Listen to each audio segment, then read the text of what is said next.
99% ಹಿರಿಯರಿಗೆ ಇದರ ಬಗ್ಗೆ ಗೊತ್ತೇ ಇಲ್ಲ.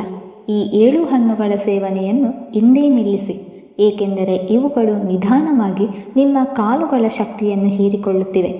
ವಯಸ್ಸು ಹೆಚ್ಚಾಗುತ್ತಾ ಹೋದಂತೆ ದೇಹದ ಸ್ನಾಯುಗಳು ಮತ್ತು ಎಲುಬುಗಳು ಕ್ರಮೇಣ ದುರ್ಬಲವಾಗುತ್ತದೆ. ವಿಶೇಷವಾಗಿ ಕಾಲುಗಳ ಶಕ್ತಿ ಬಹುತೇಕ ಹೆಚ್ಚು ವೇಗವಾಗಿ ಕುಂದುತ್ತದೆ. ಹಿರಿಯರ ಆರೋಗ್ಯ ಕಾಪಾಡಿಕೊಳ್ಳಲು ಸರಿಯಾದ ಆಹಾರವೇ ಅತ್ಯಂತ ಮುಖ್ಯ. ಆದರೆ ವಿಷಾದಕ ಸಂಗತಿ ಏನೆಂದರೆ 99% ಹಿರಿಯರು ಪ್ರತಿದಿನವೂ 7 ಬಗೆಯ ಹಣ್ಣುಗಳನ್ನು ಸೇವಿಸುತ್ತಿದ್ದಾರೆ. ಈ ಹಣ್ಣುಗಳು ಹೊರಗೆ ನೋಡಲು ಆರೋಗ್ಯಕರವಾಗಿದ್ದರೂ ವಾಸ್ತವದಲ್ಲಿ ಅವುಗಳು ಹಿರಿಯರ ಶಾರೀರಿಕ ದುರ್ಬಲತೆಯನ್ನು ಇನ್ನಷ್ಟು ಹೆಚ್ಚಿಸುತ್ತಿವೆ. ಕೆಲವು ಹಣ್ಣುಗಳಲ್ಲಿ ಸಕ್ಕರೆಯ ಪ್ರಮಾಣ ಅಂದರೆ ಶುಗರ್ ಲೆವೆಲ್ ತುಂಬಾ ಜಾಸ್ತಿ ಇರುತ್ತದೆ. ಇನ್ನು ಕೆಲವು ಹಣ್ಣುಗಳಲ್ಲಿ ಆಮ್ಲೀಯತೆ ಅಂದರೆ ಅಸಿಡಿಟಿ ಉಂಟು ಮಾಡುವ ಆಸಿಡ್ ಜಾಸ್ತಿಯಾಗಿರುತ್ತದೆ. ಇನ್ನು ಕೆಲವು ಹಣ್ಣುಗಳು ಜಾಯಿಂಟ್ ಪೇನ್, ನರಗಳಲ್ಲಿ ಉರಿಯೂತ ಮತ್ತು ಯೂರಿಕ್ ಆಸಿಡ್ ಹೆಚ್ಚಿಸಬಲ್ಲವು. ಈ ಹಣ್ಣುಗಳನ್ನು ನಿರಂತರ ಸೇವಿಸಿದರೆ ಕಾಲುಗಳಲ್ಲಿ ದುರ್ಬಲತೆ, ಭಾರವಾದ ಭಾವನೆ, ನಡೆಯುವಾಗ ನೋವು, ನರಗಳಲ್ಲಿ ಸೆಳೆತ ಮತ್ತು ರಾತ್ರಿ ಕಾಲುಗಳಲ್ಲಿ ಎಲವಿಕೆ ಅಥವಾ ಮುರಿವಂಥ ನೋವು ಕಾಣಿಸಿಕೊಳ್ಳಬಹುದು. ಹೆಚ್ಚು ಯೂರಿಕ್ ಆಸಿಡ್ ಅಥವಾ ಜಾಯಿಂಟ್ ಪೇನ್ ಇರುವ ಹಿರಿಯರು ತಮ್ಮ ಆಹಾರದಲ್ಲಿ ಈ ಹಣ್ಣುಗಳ ಬಳಕೆಯನ್ನು ತಕ್ಷಣ ಕಡಿಮೆ ಮಾಡುವುದು ಉತ್ತಮ. ಆಹಾರ ಆಯ್ಕೆ ಮಾಡುವಾಗ ಹಿರಿಯರು ತುಂಬಾ ಅರಿವಿನಿಂದ ಮತ್ತು ಜಾಗರೂಕತೆಯಿಂದ ಆಯ್ಕೆ ಮಾಡಬೇಕು. 1. ಬಾಳೆಹಣ್ಣು. ಬಾಳೆಹಣ್ಣು ತುಂಬ ಪೌಷ್ಟಿಕ ಹಾಗೂ ಶಕ್ತಿಯಿಂದ ಕೂಡಿದ ಹಣ್ಣು. ಆದರೆ ಹಿರಿಹರಿಯಾಗಿ ಇದನ್ನು ಮಿತಿಮೀರಿದ ಪ್ರಮಾಣದಲ್ಲಿ ಸೇವಿಸುವುದು ಕೆಲವೊಮ್ಮೆ ಅಪಾಯಕಾರಿಯಾಗಬಹುದು. ಬಾಳೆಹಣ್ಣಿನಲ್ಲಿ ನೈಸರ್ಗಿಕ ಸಕ್ಕರೆಗಳು ಅಂದರೆ ಫ್ರಾಕ್ಟೋಸ್ ಮತ್ತು ಗ್ಲೂಕೋಸ್ ಹೆಚ್ಚಿನ ಪ್ರಮಾಣದಲ್ಲಿ ಇರುತ್ತದೆ. ಇದು ದೇಹಕ್ಕೆ ತ್ವರಿತ ಶಕ್ತಿಯನ್ನು ನೀಡುತ್ತದೆ. ಆದರೆ ವಯಸ್ಸಾದವರು ಹೆಚ್ಚು ಪ್ರಮಾಣದಲ್ಲಿ ಬಾಳೆಹಣ್ಣು ತಿಂದರೆ ಅವರು ಪೀಡಿತರಾಗುವ ರಕ್ತದ ಸಕ್ಕರೆ ಮಟ್ಟವನ್ನು ಅಂದರೆ ಬ್ಲಡ್ ಶುಗರ್ ಲೆವೆಲ್ ಇದು ತಕ್ಷಣವೇ ಹೆಚ್ಚಿಸಬಹುದು. ಇದು ಡಯಾಬಿಟಿಸ್ ಇರುವವರಿಗೆ ತುಂಬಾ ಹಾನಿಕಾರಕ. ಇದಲ್ಲದೆ ಬಾಳೆಹಣ್ಣು ಪೊಟ್ಯಾಷಿಯಂನ ಅತ್ಯುತ್ತಮ ಮೂಲವಾಗಿದೆ. ಪೊಟ್ಯಾಷಿಯಂ ಹೃದಯ ಮತ್ತು ಸ್ನಾಯುಗಳಿಗೆ ಬಹುಮುಖ್ಯವಾದ ಅಂಶವಾಗಿದ್ದರೂ ವಯಸ್ಸು ಹೆಚ್ಚಾದಂತೆ ಕಿಡ್ನಿಗಳ ಕಾರ್ಯಕ್ಷಮತೆ ಕಡಿಮೆಯಾಗುತ್ತದೆ. ಇದರ ಫಲಿತಾಂಶವಾಗಿ ದೇಹದಲ್ಲಿ ಹೆಚ್ಚಿದ ಪೊಟ್ಯಾಷಿಯಂ ಹೊರಬರದೆ ಒಳಗೆ ಜಮವಾಗುತ್ತದೆ. ಇದರಿಂದ ಹೈಪರ್ ಕಲೇಮಿಯಾ ಎಂಬ ಸ್ಥಿತಿ ಉಂಟಾಗಬಹುದು. ಇದರಲ್ಲಿ ಸ್ನಾಯುಗಳ ದುರ್ಬಲತೆ ಹೆಚ್ಚು, ಆಳದ ತೀವ್ರ ಸುಸ್ತು, ಹೃದಯದ ತಾಳಮೇಳ ಕೆಡುವಂತೆ ಪರಿಸ್ಥಿತಿಗಳು ಸಹ ಉಂಟಾಗಬಹುದು. ಇದರಿಂದ ಹೃದಯಾಘಾತ ಅಥವಾ ಹಾರ್ಟ್ ಫೇಲ್ ಆಗುವ ಗಂಭೀರ ಪರಿಣಾಮವು ಸಂಭವಿಸಬಹುದು. ಕೆಲವೊಮ್ಮೆ ಬಾಳೆಹಣ್ಣು ಎಲುಬುಗಳ ದಪ್ಪತನದ ಮೇಲೆಯೂ ಪರೋಕ್ಷವಾಗಿ ದುಷ್ಪರಿಣಾಮ ಬೀರುತ್ತದೆ, ಏಕೆಂದರೆ ಇದರಲ್ಲಿ ಕ್ಯಾಲ್ಸಿಯಂ ಕಡಿಮೆ ಪ್ರಮಾಣದಲ್ಲಿದ್ದು ಮೆಗ್ನೀಷಿಯಂ ಮತ್ತು ಫಾಸ್ಫರಸ್ನ ಪ್ರಮಾಣವು ಅಸಮತೋಲನದಲ್ಲಿರುತ್ತದೆ. ಇದು ದೇಹದಲ್ಲಿ ಕ್ಯಾಲ್ಸಿಯಂ ಶೋಷಣೆಗೆ ಅಡಚಣೆಯಾಗಬಹುದು. ಹೀಗಾಗಿ ಹಿರಿಯರು ಬಾಳೆಹಣ್ಣು ಸೇವನೆಯಲ್ಲಿ ಎಚ್ಚರಿಕೆಯಿಂದ ಇರಬೇಕು. ಅದನ್ನು ದಿನದ ಸಮಯದಲ್ಲಿ ಮಾತ್ರ ಅಂದರೆ ಮುಂಜಾನೆ ಅಥವಾ ಮಧ್ಯಾಹ್ನ ಮಿತವಾಗಿ ಸೇವಿಸಬೇಕು. ಆಗ ಅದು ಸುಲಭವಾಗಿ ಜೀರ್ಣವಾಗುತ್ತದೆ ಮತ್ತು ದೇಹದ ಮೇಲೆ ಹೆಚ್ಚಿನ ಒತ್ತಡ ಬೀರುವುದಿಲ್ಲ. 2ನೇಯದಾಗಿ ಹಲಸಿನ ಹಣ್ಣು. ಹಲಸಿನ ಹಣ್ಣು ರುಚಿಕರವಾಗಿಯೂ ಪೌಷ್ಟಿಕತೆಯಿಂದ ಕೂಡಿದ ಹಣ್ಣಾಗಿದ್ದು ಸಾಮಾನ್ಯವಾಗಿ ನಾವು ಅದನ್ನು ತರಕಾರಿ ರೂಪದಲ್ಲಿ ಉಪಯೋಗಿಸುತ್ತೇವೆ. ಆದರೆ ವಾಸ್ತವದಲ್ಲಿ ಇದು ಒಂದು ಹಣ್ಣಾಗಿದ್ದು ಅದರ ತಂತುಗಳಿಂದ ಕೂಡಿದ ರಚನೆ ಮತ್ತು ಮಸಾಲೆಯ ರುಚಿಯಿಂದ ಹಿರಿಯರಿಗೆ ಸಹ ಇದು ತುಂಬಾ ಇಷ್ಟವಾಗಿರುತ್ತದೆ. ಆದರೆ ವಯಸ್ಸು ಹೆಚ್ಚಾದಂತೆ ದೇಹದ ಜೀರ್ಣಶಕ್ತಿಯು ಹದಗೆಡುವ ಕಾರಣ ಇಂತಹ ಭಾರವಾದ ಹಣ್ಣುಗಳು, ವಿಶೇಷವಾಗಿ ಹಲಸಿನ ಹಣ್ಣಿನ ಸೇವನೆಯಿಂದ ಗಂಭೀರ ಪಚನ ಸಮಸ್ಯೆಗಳು ಉಂಟಾಗುವ ಸಾಧ್ಯತೆ ಹೆಚ್ಚು.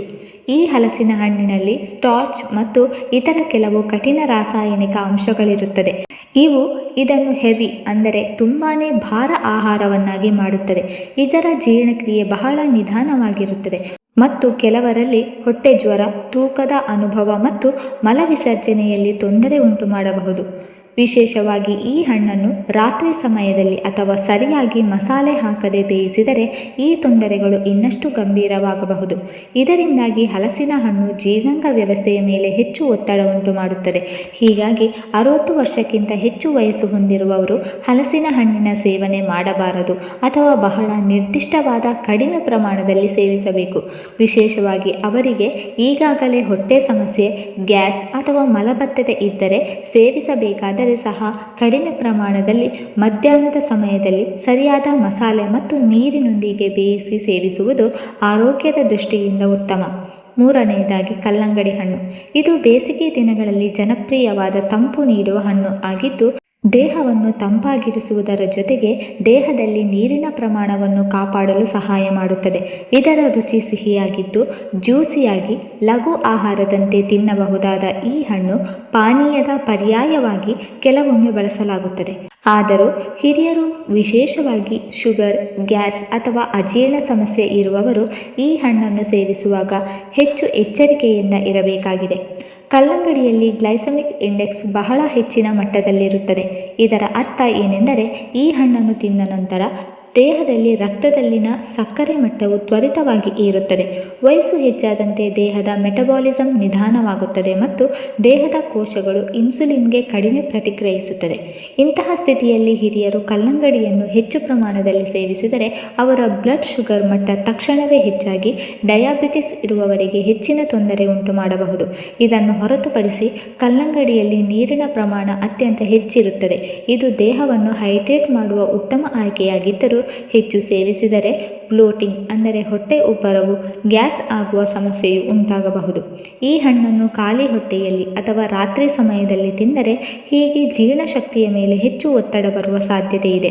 ಹೀಗಾಗಿ ಹಿರಿಯರು ಕಲ್ಲಂಗಡಿಯನ್ನು ಮಿತ ಪ್ರಮಾಣದಲ್ಲಿ ದಿನದ ಹೊತ್ತಿನಲ್ಲಿ ಮಾತ್ರ ಸೇವಿಸಬೇಕು. ಯಾರಿಗಾದರೂ ಡಯಾಬಿಟಿಸ್ ಇದ್ದರೆ ಅವರು ಈ ಹಣ್ಣನ್ನು ಸಂಪೂರ್ಣವಾಗಿ ತ್ಯಜಿಸಬೇಕು ಅಥವಾ ವೈದ್ಯರ ಸಲಹೆಯ ಮೇರೆಗೆ ಮಾತ್ರ ಸೇವಿಸಬೇಕು. ಯಾವ ಹಣ್ಣಾದರೂ ಉಪಯುಕ್ತವೆನಿಸಿದರೂ ವಯಸ್ಸು, ಆರೋಗ್ಯದ ಸ್ಥಿತಿ ಹಾಗೂ ದೇಹದ ಅವಶ್ಯಕತೆಗಳನ್ನು ಗಮನದಲ್ಲಿ ಇಟ್ಟುಕೊಂಡು ಮಾತ್ರ ಸೇವನೆ ಮಾಡುವುದು ಶ್ರೇಷ್ಠ. ಇಲ್ಲದಿದ್ದರೆ ಸಾತ್ವಿಕ ಹಣ್ಣು ಕೂಡ ನಿಧಾನವಾಗಿ ದೇಹಕ್ಕೆ ಹಾನಿ ಉಂಟು ಮಾಡಬಹುದು. ನಾಲ್ಕನೆಯದಾಗಿ ಚೀಕು ಅಂದರೆ ಸಪೋಟ.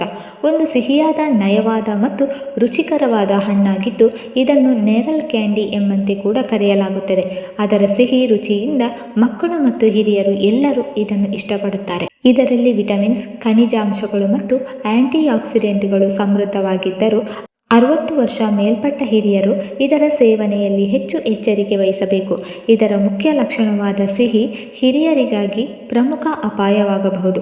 ಚೀಕುವಿನಲ್ಲಿ ನೈಸರ್ಗಿಕ ಸಕ್ಕರೆಗಳಾದ ಫ್ರಕ್ಟೋಸ್ ಮತ್ತು ಸುಕ್ರೋಸ್ ಹೆಚ್ಚಿನ ಪ್ರಮಾಣದಲ್ಲಿದ್ದು ಈ ಸಕ್ಕರೆ ದೇಹದಲ್ಲಿ ವೇಗವಾಗಿ ಗ್ಲೂಕೋಸ್ ಆಗಿ ಪರಿವರ್ತನೆಯಾಗುತ್ತದೆ. ಇದರ ಪರಿಣಾಮವಾಗಿ ರಕ್ತದಲ್ಲಿ ಶುಗರ್ ಮಟ್ಟ ತಕ್ಷಣ ಏರಿಕೆಯಾಗಬಹುದು. ಡಯಾಬಿಟಿಸ್ ಇರುವ ಹಿರಿಯರಿಗೆ ಈ ಬದಲಾವಣೆ ಅತ್ಯಂತ ಅಪಾಯಕಾರಿಯಾಗಬಹುದು, ಏಕೆಂದರೆ ಅವರ ದೇಹದ ಇನ್ಸುಲಿನ್ ಉತ್ಪಾದನೆಯಾಗಲಿ ಅಥವಾ ಪ್ರತಿಕ್ರಿಯೆ ಆಗಲಿ ಎರಡೂ ಕಡಿಮೆಯಾಗಿರುತ್ತದೆ. ಚೀಕು ಸೇವನೆಯಿಂದ ಇವರ ಬ್ಲಡ್ ಶುಗರ್ ನಿಯಂತ್ರಣ ಇನ್ನಷ್ಟು ಕೆಡಬಹುದು. ಇದರ ಜೊತೆ ನಿಮಗೆ ಚೀಕುವಿನಲ್ಲಿ ಕ್ಯಾಲೋರಿ ಮತ್ತು ಕಾರ್ಬೋಹೈಡ್ರೇಟ್ಗಳು ಕೂಡ ಹೆಚ್ಚಿರುತ್ತದೆ. ವಯಸ್ಸು ಹೆಚ್ಚಾದವರಿಗೆ ಮೆಟಬಾಲಿಸಮ್ ನಿಧಾನವಾಗಿರುವುದರಿಂದ ಇಂತಹ ಸಿಹಿಯಾದ ಹಣ್ಣುಗಳನ್ನು ನಿರಂತರವಾಗಿ ಸೇವಿಸಿದರೆ ಹೆಚ್ಚು ತೂಕ, ಬ್ಲಡ್ ಪ್ರೆಷರ್ ಮತ್ತು ಹೃದಯ ಸಂಬಂಧಿ ಸಮಸ್ಯೆಗಳು ಉಂಟಾಗಬಹುದು. ಅದರ ಕಾರಣ 60 ವರ್ಷಕ್ಕಿಂತ ಹೆಚ್ಚಿನವರು ಮತ್ತು ವಿಶೇಷವಾಗಿ ಡಯಾಬಿಟಿಸ್, ಅತಿಯಾದ ತೂಕ, ಥೈರಾಯಿಡ್ ಅಥವಾ ಹೃದಯ ಸಂಬಂಧಿತ ಕಾಯಿಲೆಗಳಿಂದ ಬಳಲುತ್ತಿರುವವರು ಚೀಕುವನ್ನು ಸಂಪೂರ್ಣವಾಗಿ ತ್ಯಜಿಸುವುದು ಅಥವಾ ಅತ್ಯಲ್ಪ ಪ್ರಮಾಣದಲ್ಲಿ ಕೆಲವೊಮ್ಮೆ ಮಾತ್ರ ಸೇವಿಸುವುದು ಉತ್ತಮ. ಐದನೆಯದಾಗಿ ಮಾವಿನ ಹಣ್ಣು. ಮಾವು ಹಣ್ಣುಗಳ ರಾಜ ಎನಿಸಿಕೊಂಡಿದ್ದರೂ ಅದರ ಸಿಹಿತನ ಮತ್ತು ರುಚಿಗಾಗಿ ಎಲ್ಲರಿಗೂ ಬಹಳ ಇಷ್ಟವಾಗುತ್ತದೆ. ಆದರೆ ಹಿರಿಯ ನಾಗರಿಕರು, ವಿಶೇಷವಾಗಿ 60 ವರ್ಷಕ್ಕಿಂತ ಮೇಲ್ಪಟ್ಟವರು ಇದರ ಸೇವನೆಯಲ್ಲಿ ಎಚ್ಚರಿಕೆಯಿಂದ ಇರಬೇಕಾಗುತ್ತದೆ. ಮಾವಿನ ಹಣ್ಣಿನಲ್ಲಿ ಸಕ್ಕರೆ ಅಂಶ ತುಂಬ ಹೆಚ್ಚಿನ ಪ್ರಮಾಣದಲ್ಲಿರುತ್ತದೆ. ಇದು ಬ್ಲಡ್ ಶುಗರ್ ತ್ವರಿತವಾಗಿ ಏರಿಸಲು ಕಾರಣವಾಗುತ್ತದೆ. ಜೊತೆಗೆ ಕೆಲವರಿಗೆ ಇದರ ಸೇವನೆಯಿಂದ ಆಮ್ಲೀಯತೆ ಅಂದರೆ ಅಸಿಡಿಟಿ ಕೂಡ ಹೆಚ್ಚಾಗಬಹುದು. ಹೆಚ್ಚು ವಯಸ್ಸಿನವರಲ್ಲಿ ದೇಹದ ಚಯಾಪಚಯ ಕ್ರಿಯೆ ನಿಧಾನವಾಗಿರುವುದರಿಂದ ಮಾವು ಹಣ್ಣು ಹೆಚ್ಚು ತಿಂದರೆ ಡಯಾಬಿಟಿಸ್, ಅತಿಯಾದ ತೂಕ, ಗ್ಯಾಸ್ಟ್ರಿಕ್ ಅಥವಾ ಅಸಿಡಿಟಿ ಸಮಸ್ಯೆ ಉಂಟಾಗಬಹುದು. ಡಯಾಬಿಟಿಸ್ ಇರುವವರು ಮಾವು ಹಣ್ಣುಗೂ ಬಹಳ ಕಡಿಮೆ ಪ್ರಮಾಣದಲ್ಲಿ ಮಾತ್ರ ತಿನ್ನಬೇಕು. ದಿನದಲ್ಲಿ ಕೇವಲ 2 ರಿಂದ 3 ಸ್ಲೈಸ್ ಅಂದರೆ ಪೀಸ್ಗಳನ್ನು ಮಾತ್ರ ಸೇವಿಸಬೇಕು ಮತ್ತು ಅದನ್ನು ದಿನದ ಮೊದಲ ಭಾಗದಲ್ಲಿ ಮಾತ್ರ ತಿನ್ನುವುದು ಉತ್ತಮ. ಆರನೆಯದಾಗಿ ಸಂತ್ರ ಮತ್ತು ದ್ರಾಕ್ಷಿ.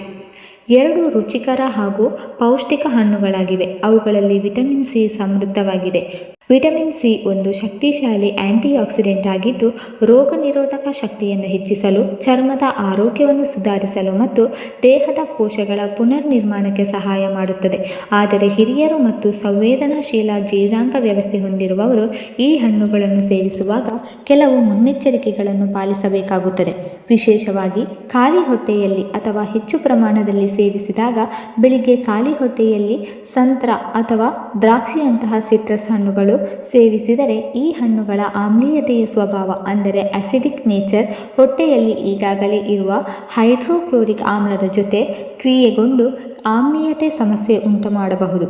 ಇದು ಹೊಟ್ಟೆ ಜ್ವರ, ಅನಿಲ ಉಬ್ಬನೆ ಅಥವಾ ಅಜೀರ್ಣತೆ ಉಂಟು ಮಾಡಬಹುದು.